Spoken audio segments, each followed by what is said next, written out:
How to set transaction limits on HDFC cards. First of all, open the HDFC Bank mobile banking app on your smartphone. After opening the app, enter your login credentials and tap on the login button to access your account. Once you are logged in, tap on the three-line menu icon in the top left of the screen. From the menu, select the Pay section. Then, tap on Cards to view your debit or credit cards. Next, tap on the card for which you want to set transaction limits. After selecting the card, tap on Show More, then choose the Customize option. In the Customize menu, scroll down to find the Transaction Limits section.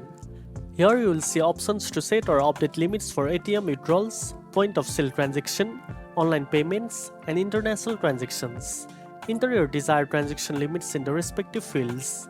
Once you have set the limits as per your preference, scroll down and tap on the Confirm button. You may be prompted to verify the changes by entering your ATM PIN.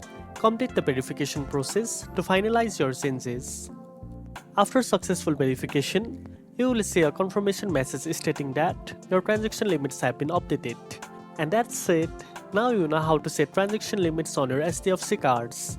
If you found this video helpful, don't forget to like, share, and subscribe for more banking tips. Thanks for watching, and I'll see you in the next one.